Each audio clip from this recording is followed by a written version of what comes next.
네, 안녕하십니까. 충북 보은군 대추, 영동군 와인, 옥천군 묘목, 계산군 절연배추의 고장 지역구인 박덕흠 의원입니다. 우리 허철은 사무총장님, 예, 우리나라는 이제 아시아 국가 중 유일하게 이제 국적에 관계없이 외국인에게 지방 선거권을 부여하고 있는 나라입니다. 예, 지방자치 활성화를 위해서 제도로 이렇게 출발을 시작을 했는데, 이제 지금은 이제 외국인 유권자 급증, 또 특정 국적 쏠림으로 인해서 좀 제도의 취지가 좀 왜곡되고 있는 거 아닌가, 이런 생각들을 많이 하고 있고 언론에서도 많이 이야기하고 있습니다. 근데 현행 제도는 이제 영주권 취득 후 3년이 지나면 실제 거주 여부와 관계없이 투표권이 부여되는 건 맞죠? 예, 그렇습니다. 근데 이게 한국에 살지 않아도 투표할 수 있는 선거 쇼핑이 가능한 구조가 되거든요.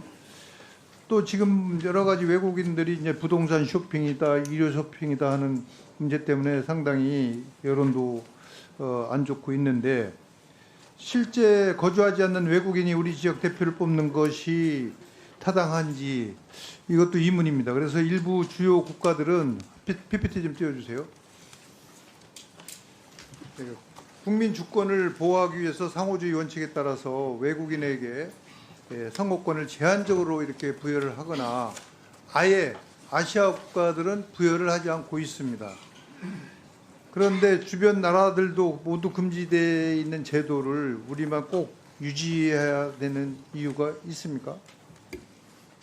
제가 알기로는 일본 정부에 대해서 제1동포에 대한 참정권을 부여하는 참정권을 촉구하는 그런 취지에서 2005년 정개특위에서 논의돼가지고 2006년도 지방선거 때 도입된 걸로 알고 있습니다. 예. 근데 이제 더 큰 문제는 이제 우리 이재명 정부가 지난 9월부터 3개월간 이제 중국인, 그건 이제 조선족이 포함이 되겠죠.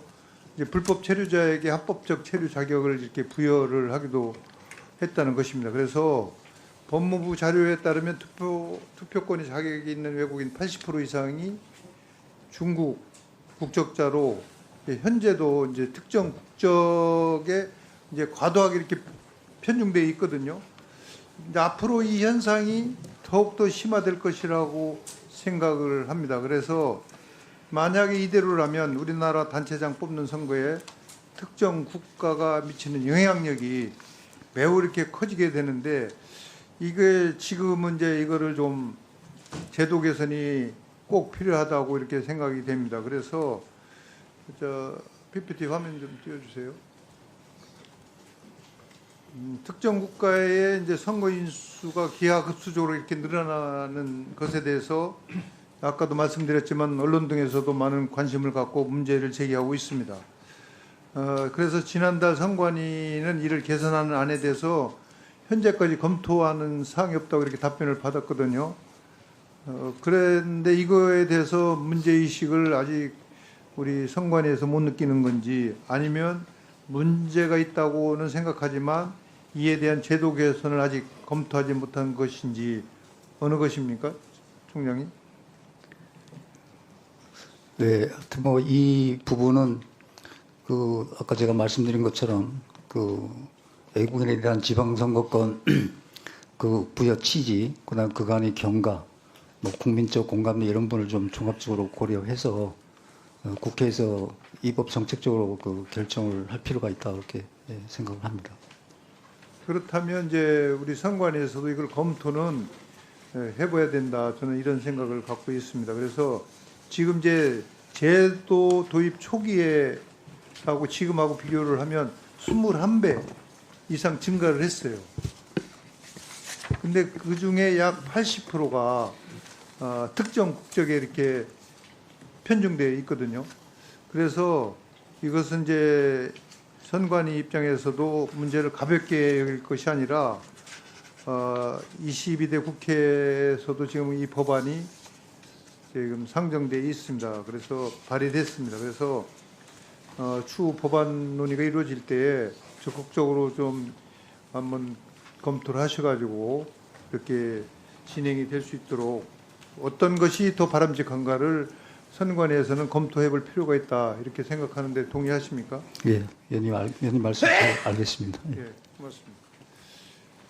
그리고 우리 소방청 청장 대행님, 예, 의원님.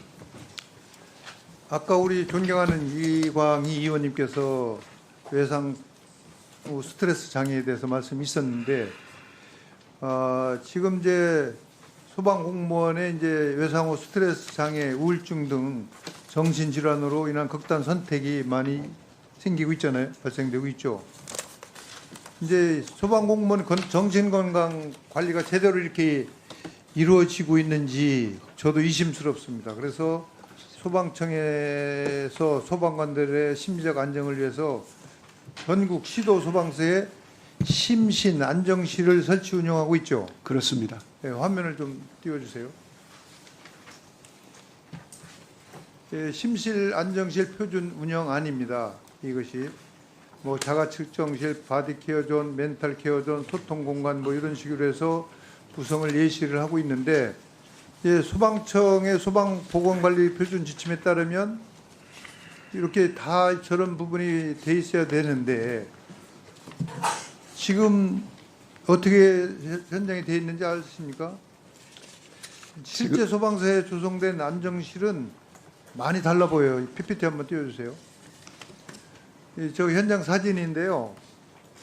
그냥 회의실 책상이나 이 캐비넷 옆에 안마의자 하나 덩그러니 놓여 있습니다. 큰 방에 뭐 발 마사지 하나 놓아놓고 심신 안정실이라고 이렇게 하고 있거든요.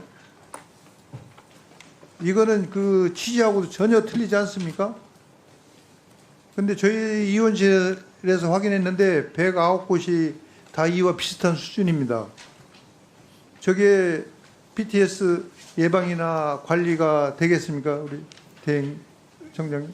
네, 그 의원님 지적하신 부분에 대해서 많이 공감을 하고 있고요. 심신 안정실이 소방서하고 119 안전센터 내에 한 98%는 다 설치가 되어 있는데 그 내용이 지금 문제입니다. 그러니까 휴식 공간과 치유 공간으로서의 여러 가지 물품들이 들어가야 되는데요. 그 그런 물품들에 대한 부분들이 계속해서 예산 문제를 말씀드려서 좀 송구한데 이 예산의 부족으로 인해서 물리적 공간은 만들어져 있는데 그 안에 들어가 있는 그 물품들이 조금 불비한 부분들이 많이 있습니다. 그래서 저희도 문제의식을 갖고 있고요. 이 부분에 대한 보완을 계속해서 해나가도록 하겠습니다.